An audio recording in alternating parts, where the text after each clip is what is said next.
कई लोग टाइपिंग करने से पहले कीबोर्ड का बैक स्पेस हटा करके अलग रख देते हैं, क्योंकि वो सोच रहे हैं कि बीएसएफ एससीएम में बैक स्पेस तो आएगा ही नहीं। या फिर कई लोग ऐसे हैं जो भी शुरुआत कर रहे हैं, एक दो दिन हुए उनको कीबोर्ड पे टाइपिंग करते हुए, और वो कीबोर्ड से बैक स्पेस का यूज ही नहीं कर रहे, डर रहे हैं। वो सोच रहे हैं कि बैक स्पेस तो आएगा नहीं, हम क्यों यूज करें। कई बार कमेंट भी आया कि सर बैक स्पेस तो आएगा नहीं, तो अभी आप यूज करना क्यों बता रहे हो शुरुआत में। तो क्या आप भी ऐसा ही कर रहे हो? या फिर कई लोगों का सवाल ये है कि सर मेरी टाइपिंग स्पीड तो 45 प्लस आ रही है, लेकिन एक्यूरेसी आ रही है 80 85 या फिर 90। तो क्या आप भी ऐसा ही कर रहे हो? आपकी भी स्पीड इतनी है 45 प्लस, प्लस एक्यूरेसी आपकी भी कमी है। तो एक्यूरेसी कैसे बढ़ाएं, एक्यूरेसी कैसे मेंटेन करके चलें, टाइपिंग स्पीड कैसे मेंटेन करके चलें, और बैक स्पेस को कैसे बंद करना है या चालू रखना है या हटा के अलग रखना है, तो इन्हीं सवालों के जवाब लेके आया हूं दोस्तों इसी वीडियो में। तो बने रहिए मेरे साथ में अगर आपके भी यही डाउट है। तो दोस्तों आपको कीबोर्ड से बैक स्पेस को नहीं हटाना, तो इसको कम कैसे करें, उसका एक समाधान है दोस्तों मेरे पास में। पहला समाधान तो ये दोस्तों कि मान लीजिए आप 10 मिनट की टाइपिंग कर रहे हो, और 10 मिनट की टाइपिंग के अंदर मान लीजिए सपोज कर रहे हो कि 50 बैक स्पेस आपसे प्रेस हो रहे हैं, 10 मिनट की में 50 बार बैक स्पेस प्रेस हो रहे हैं। तो अगली बार ये सोचो कि भाई अब 50 नहीं करूं मैं, अब की बार 40 प्रेस करूंगा बैक स्पेस। फिर अगली बार आप 30 करने की कोशिश करो। या फिर एक काम कर सकते हो, आप बैक स्पेस रहने देना, हटाना मत। आपको जैसे मान लो बैक स्पेस कब प्रेस होते हैं, जब आप गलत शब्द टाइप करते हो, तो आपको शब्द सही टाइप करने हैं ना। अब सही कैसे टाइप करेंगे हम दोस्तों, जब हम धीरे टाइप करेंगे। कई लोग बहुत तेज टाइप करते हैं, उनकी उंगलियां उठपटांग चलती हैं, जब मतलब जिस की पे पढ़नी चाहिए उंगली उसके अलावा दूसरी की पे चल जाती है उंगली, तो उससे क्या शब्द गलत हो जाता है, और फिर आपको बैक स्पेस प्रेस करने की जरूरत पड़ती है। तो आपको थोड़ा धीरे टाइप करना है, ठीक है। या फिर ऐसे रख लो कि भाई इस मतलब ये 10 मिनट के अंदर मैंने 50 बार बैक स्पेस प्रेस कर दिया, तो अगली बार मैं 10 मिनट में 40 बार प्रेस करूं, मतलब 10-10 का कम करते जाओ अपने मन से। अगर आप ऐसे करोगे तो आपको ज्यादा ठीक होगा और ज्यादा यहाँ की एक्यूरेसी आएगी। अगर आपने हटा दिया अभी से, तो आपके मन में डर बैठ जाता है कि गलत ना हो जाए, गलत ना हो जाए, और उस कंडीशन में गलत होता ही है आपसे, ठीक है। फिर दूसरी बात, मान लीजिए आपने बैक स्पेस यहां से हटा दिया, तो क्या आपकी एग्जाम सेंटर पे बैक स्पेस आप हटा दोगे? नहीं, वहां तो बैक स्पेस आएगा ही आएगा, तो वहां से कैसे हटाओगे आप?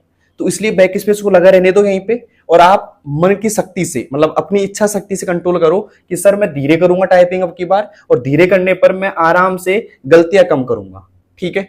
अब कई लोगों का डाउट ये है कि धीरे करूंगा तो स्पीड कम आ जाती है, तो क्या स्पीड ही समाधान है आपका? स्पीड बढ़ा लोगे तो क्या सिलेक्शन हो जाएगा? मैं आपसे एक सवाल पूछ रहा हूं, मान लीजिए एक बंदा ऐसा है जिसकी 50 की स्पीड है और एक्यूरेसी उसकी 85 की है, तो क्या उसका सिलेक्शन हो जाएगा दोस्तों? नहीं होगा, क्योंकि एरर ज्यादा कर रहा है वो। तो आपको स्पीड चाहे तुम्हारी 42 किया जाए, 43 किया जाए, एक्यूरेसी आपकी 95 प्लस आनी चाहिए किसी भी कंडीशन में, ठीक है दोस्तों। हमारे पास से ऐसे सिलेक्शन हुए हैं जिनकी स्पीड हमने 42 कराई है, 43 कराई है एटलीस्ट, लेकिन उनकी एक्यूरेसी 95 प्लस थी, तो एग्जाम सेंटर पे उन्होंने आराम से क्रैक कर दिया, और अभी इस टाइम ड्यूटी कर रहे हैं वो बंदे। समझ रहे हो आप मेरी बात को? तो बैक स्पेस को नहीं हटाना दोस्तों, आपको क्या करना है, मन से ही कम करना है। मन से मतलब आप ऐसे करो कंट्रोल खुद को ही कि अब की बार मैं गलती कम करूंगा। ये मत करो कि बैक स्पेस कम दबाऊंगा, ये मन में रखो कि अब की बार मैं गलती कम करूंगा। तो जैसे एरर कम करोगे आप, बैक स्पेस दबेंगे नहीं आपसे।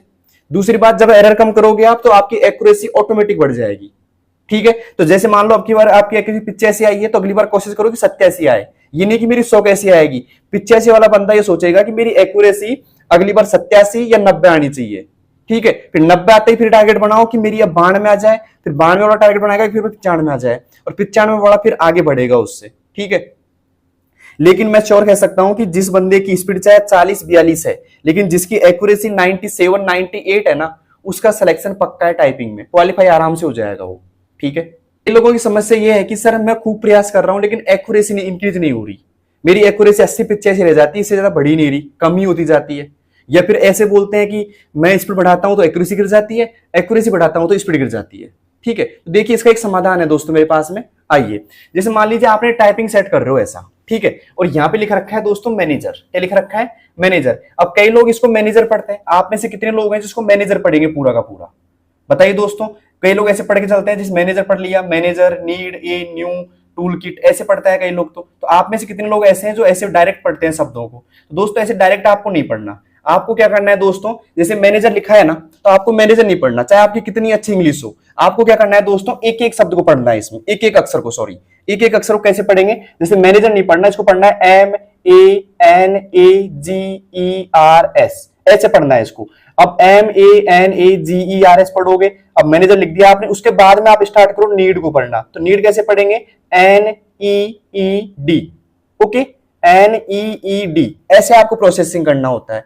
इसका रीजन क्या होता है दोस्तों? जब आप ये उंगलियां टाइप करती है ना, तो उंगली टाइप करने से पहले आप आंखों से देखते हो, आंखें प्रोसेसिंग करती है माइंड पर, माइंड प्रोसेसिंग करता है उंगलियों पे। तो माइंड आपकी उंगलियों को ये बोलेगा कि आप एम लिखो, ना कि मैनेजर। मैनेजर लिखोगे तो आप मीनिंग में अटक जाओगे कि यार मैनेजर की मीनिंग क्या होगी, MENAGER होगी क्या? कई लोग क्या करते हैं, मैनेजर पढ़ लेंगे और मैनेजर पढ़ते पढ़ते आगे पहुंच जाएंगे नीड पर, जबकि लिखे उस टाइम वो मैनेजर रहे हैं, लेकिन पहुंच कहां गए? नीड या ए पे पहुंच गए। तो आपको दिक्कत क्या आ जाएगी कि आप मैनेजर लिखोगे तो सही, लेकिन मैनेजर में कोई मीनिंग गलत कर दोगे, जैसे MANE कर दोगे आप, तो गलत हो गया ना वर्ड। तो आपको आराम से पढ़ना है, ज्यादा जल्दीबाजी नहीं करनी, और आपको ऐसे पढ़ना है MENAGERS, ऐसे ज्यादा जल्दबाजी नहीं करनी इसमें। पहली तो आपको ये बात ध्यान रखनी है आपको। तो कितने लोगों की समस्या थी कि वो मैनेजर को मैनेजर ही पढ़ रहे थे? बताइए कमेंट बॉक्स में। अब ये हो गया।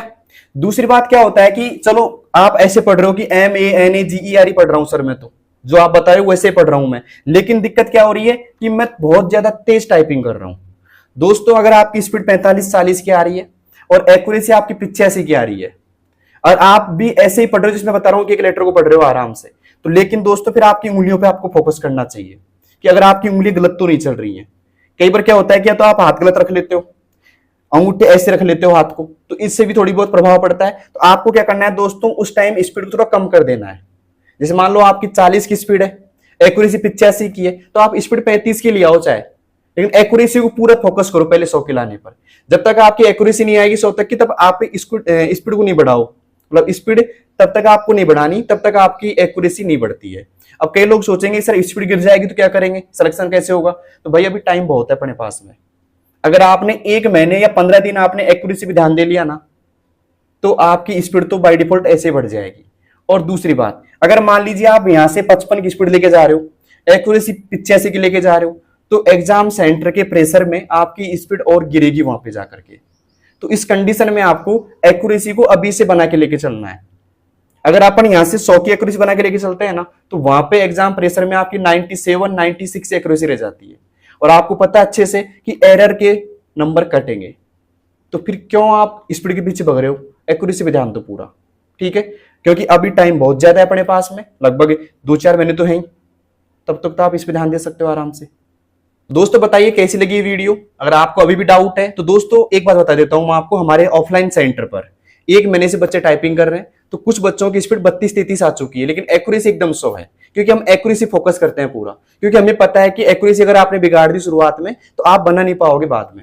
अगर आपको अभी भी डाउट है तो मैं उन लोगों का वीडियो बना करके आपके पास शेयर कर सकता हूं, ठीक है? मतलब अगली वीडियो में ला सकता हूं कि भाई ऐसे ऐसे हम जो हमारे सेंटर बच्चे उनकी 32-33 स्पीड आ रही है, साथ में उनकी 100 की एक्यूरेसी आ रही है, तो आपका पूरा डाउट क्लियर हो जाएगा। क्योंकि एक्यूरेसी मेक परफेक्ट। अगर आपको टाइपिंग क्वालिफाई करना है तो एक्यूरेसी पे पूरा फोकस करना है। कई लोग ये बोलते हैं कि अभी तो आप टाइपिंग स्पीड बढ़ा लो, बाद में 1 महीने में एक्यूरेसी बढ़ा लेना। तो क्या हलवा है क्या दोस्तों? नहीं, बहुत कैड़ा काम है एक्यूरेसी बढ़ाना।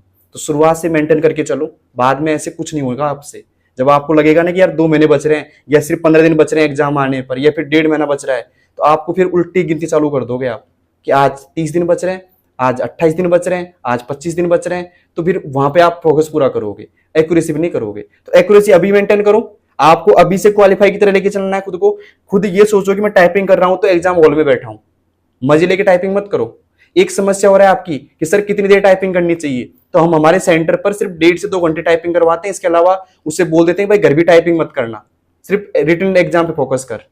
सिर्फ 1.5 से 2 घंटे आप कर रहे हो टाइपिंग, उसमें आपका आराम से 1 महीने या 1.5 महीने के अंदर 35 क्रॉस कर जाओगे स्पीड आप, ठीक है? और बाद में हम टारगेट लेके चलेंगे 50 तक पहुंचाने का। तो ज्यादा टाइपिंग नहीं करना। ये नहीं कि सारे दिन आप कीबोर्ड लेके बैठे हो टाइपिंग कर रहे हो, इधर को दोस्त बैठे हैं पार्टी कर रहे हैं आराम से, फिर आप टाइपिंग कर रहे हो, ऐसा नहीं। जब भी आप टाइपिंग करो पूरा फोकस के साथ में करो। मोबाइल को साइलेंट कर दो। कई लोगों को क्या होता है कि टाइपिंग कर रहे हैं, बीच में कॉल आ जाता है, फिर रोकते हैं, पॉज कर देते हैं, यहाँ से फिर बात कर लेते हैं 1 मिनट, फिर टाइपिंग स्टार्ट कर देते हैं। तो ऐसा बिल्कुल मत करना।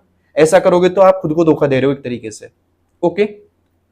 आपको जब भी टाइपिंग करनी, चाहे 1 घंटा करो चाहे 1.5 घंटा करो, मैं बोल रहा हूं कि 1 घंटे से लेकर 2 घंटे तक बहुत है, इससे ज्यादा मत करो टाइपिंग आप, ठीक है?